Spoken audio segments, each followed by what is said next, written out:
हाँ जी, अस्सलाम वालेकुम। मेरा नाम अदनान इफ्तिखार है। आज जो है वो मैं आया हूँ अपने गांव में, अपने इलाके के अंदर, और श्योरली जहाँ पे मैंने नियत की है और ये इरादा है कि इस इलाके के अंदर तीन चीज़ों के ऊपर काम करूँगा। एक हेल्थ है, एक एजुकेशन है और एक बिजनेस है। और बिजनेस में अगेन वही बात है, एजुकेशन किस चीज़ की, एंटरप्रेन्योरशिप की। अच्छा, ये मेरा इलाका है कोटली सतियाँ, ठीक है। और कोटली सतियाँ का एक गांव है मलोट। मलोट हमारी पहचान है क्योंकि मलोट वाले ही जो है वो वीडियो बना रहे हैं। अच्छा खैर, मलोट हमारी पहचान है और मलोट के 22 गांव हैं, जिनमें से एक मेरा गांव है मिर्ज़ापुर। 22 ढोके हम कहते हैं, 22 गांव कहते हैं। अच्छा, ये बस एक रैंडम थॉट जो है मेरे जहन में है, इसके बारे में एक तारुफ कराता चलूँ। रैंडम में एकदम से एक चीज़ रैंडम आ गई है। कैसर वो देखिए उस तरफ, ये जो है ना गंगा चोटी है, ओ उधर पीछे। अच्छा, इस तरफ ना मैं आ रहा हूँ, इस तरफ तोली पीर है। तो हमारे घर से अगर आपने गंगा चोटी जाना है और या फिर तोली पीर जाना है, दोनों का रास्ता ऑलमोस्ट एक जैसा ही है। मतलब मैंने गूगल पे जो चेक किया था वो था 2.25 घंटे गूगल के ऊपर था। तो रास्ते में अगर आप रुकते हो, श्योरली इतने सफ़र के अंदर आपको एक दो स्टे करना पड़ता है, तो वो 3.25 साढ़े 3 घंटे में आप आराम से गंगा चोटी तोली पीर जा सकते हो। तोली पीर का जो गए हुए उनको पता है कि तोली पीर में आप लेफ्ट करो तो ऊपर तोली पीर है, मेरा ख्याल है 17-18 किलोमीटर तोली पीर हाइट पे पहुंच जाते हो, और राइट 8-10 किलोमीटर पर नीचे बंजोसा लेक आ जाती है। अच्छा, एक और चीज़, वो उस तरफ मरी है, ठीक है। और मरी में यहाँ पे, क्योंकि कैमरे में, मेरे मोबाइल के कैमरे में नहीं नज़र आएगा, तो मरी के अंदर जो पीसी बूर बना है यहाँ से नज़र आता है। उसके वाइट बिल्डिंग जब इनिशियली शुरू में बना था तो उसके आसपास उस टाइम दरख्त नहीं थे, तो क्लियर वाइट बिल्डिंग नज़र आती थी। अब दरख्तों के पीछे थोड़ा सा छुपा हुआ है। अच्छा, बरकत इस इलाके के अंदर, हाँ, और ये जो बीच में है नीचे वो दरिया झेलम है। अच्छा, एक और चीज़ जो मैं भूल गया कि यहाँ से बिल्कुल 8 किलोमीटर के बाद जो है वो कश्मीर स्टार्ट हो जाता है। रावलाकोट का इलाका, और रावलाकोट डिस्ट्रिक्ट रावलाकोट है, और जो पुल क्रॉस करो तो साथ ही जो जगह है वो टाइंडल कोट है। ये सारा यहाँ पे कश्मीर है, सारा सारा। और यहाँ पे आके आपकी यू फोन की सिम भी एसकॉम में तब्दील हो जाती है, जो कि उसके सिग्नल बिल्कुल थक जाते हैं। यू फोन फिर भी सही चल रहा होता है, लेकिन एसकॉम जो है ना वो नहीं है, क्योंकि हाँ क्यों नहीं।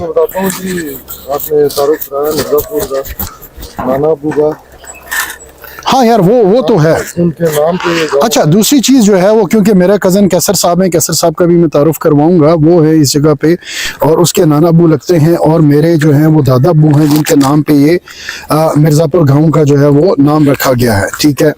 और उनकी भी एजुकेशन के लिहाज से बहुत कंट्रीब्यूशन है। खैर, ये बहुत लंबा हो जाएगा, वो मैं डिटेल बताऊँगा, लेकिन एक थोड़ा सा टच अगर बता दूँ, जिस जगह मैं खड़ा हूँ ना, यहाँ पर उन्होंने पहला स्कूल ओपन किया था, और फीमेल की एजुकेशन का। और इस जगह पर भी खैर काफ़ी गंद मचा हुआ, लेकिन इस जगह पे पूरी एक क्लास लगा करती थी। जब हम छोटे होते थे तो पूरी एक क्लास इस जगह पे बैठती थी। कुछ क्लासेस यहाँ पे होती थी इस बरामदे के अंदर, कुछ इस कमरे में, कुछ परली तरफ जो बरामदा है वहाँ पे होती थी, ठीक है। अब यहाँ पे हमने कैसरी जगह दिखा दी इस जगह पे क्लास होती थी, क्योंकि उस टाइम इनिशियली शुरू में जो है बिल्डिंग है, मैं वे बैग्स बहुत पुरानी बात कर रहा हूँ आपसे, कोई 41 साल 42-45 साल की बात करूँ, और अब वो जो है ना वो स्कूल बन गया है, ठीक है। वो बहुत बड़ा हाई स्कूल है।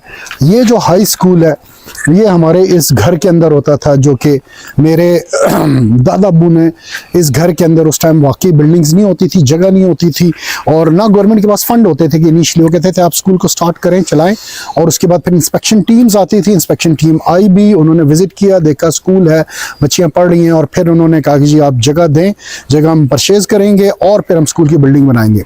तो खैर वही मेरा है, इसके अंदर पूरी कोशिश है, एक स्टार्टिंग है कि एजुकेशन के लिए फर्दर काम कर सकूं। जहां पे मेरा एजुकेशन में बात करूंगा तो यार बिजनेस एजुकेशन की है, जो नई टेक से रिलेटेड, टेक्नोलॉजी से रिलेटेड एजुकेशन है उसके ऊपर एम्फेसिस होगा, और एंटरप्रेन्योरशिप यानी कि बिजनेस की एजुकेशन है। और एक जो चीज़ मेरे जहन में है जिसके ऊपर मैं करूँगा, वो आउट ऑफ द स्कूल जो बच्चे हैं, ठीक है, उनकी एजुकेशन के लिए एम्फेसाइज करूँगा।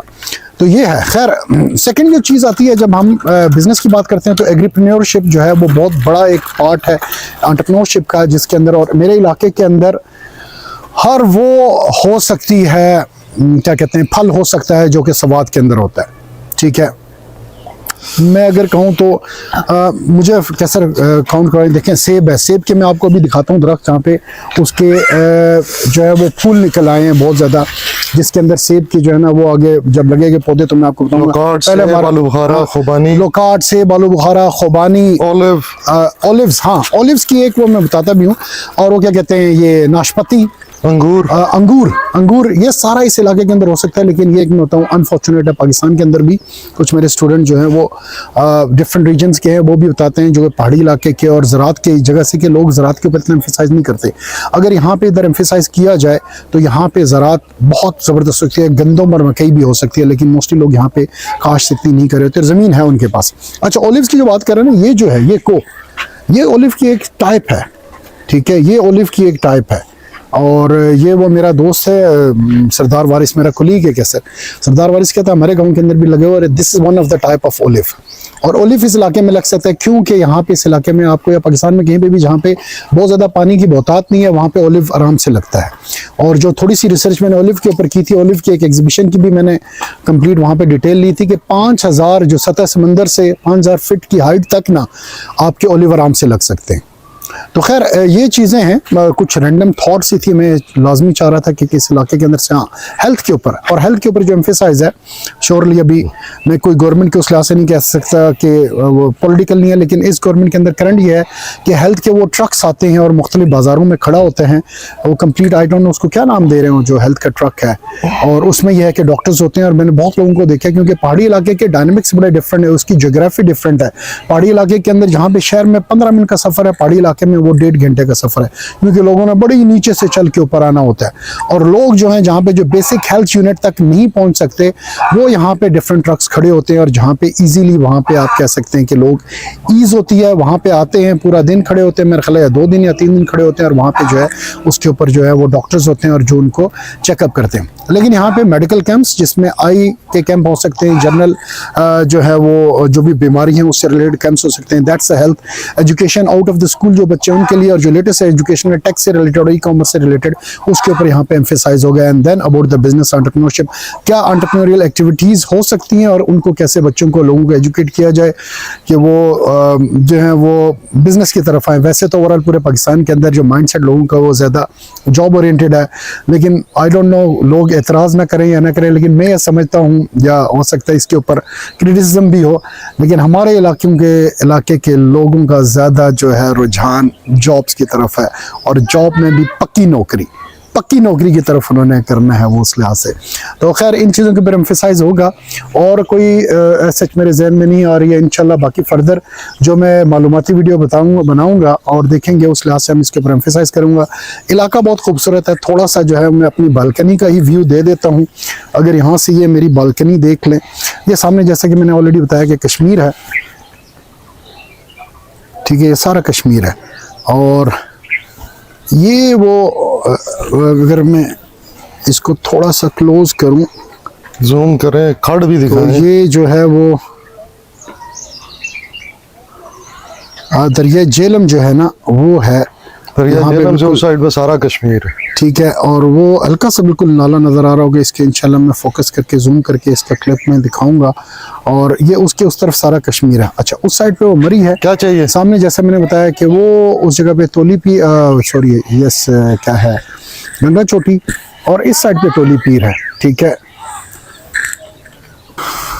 और ये नीचे मेरी बालकनी है, इसका view one of the beautiful. जो भी लोग आए हैं, बहुत से मेरे दोस्त इस जगह पे आ चुके हुए हैं और कई मरतबा आ चुके हैं, उनको ये इलाका भी बहुत अच्छा लगा है। और ये यहाँ का जो व्यू है बालकनी का, ये सबसे बहुत ज़बरदस्त है। हमारे इलाके में अलबत्ता इसको सरनी कहते हैं। चिड़ियों की आवाज़ें।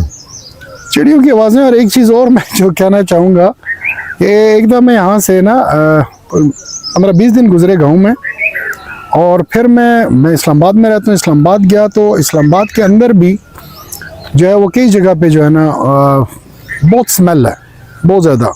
कूड़ादान जहाँ पे पड़े होते हैं उनकी स्मेल होती है। तो मैंने यही नोट किया कि 20 दिन मुझे कभी ऐसी स्मेल नहीं आई, और आज इस्लामाबाद के अंदर आके जो है ना वो मुझे स्मेल आ रही है। तो इस लिहाज से आबो हवा बहुत ही ज़बरदस्त है, साफ़ सुथरी है, और यहाँ पे स्मेल भी नहीं है, और बिल्कुल साफ़ सुथरा माहौल है।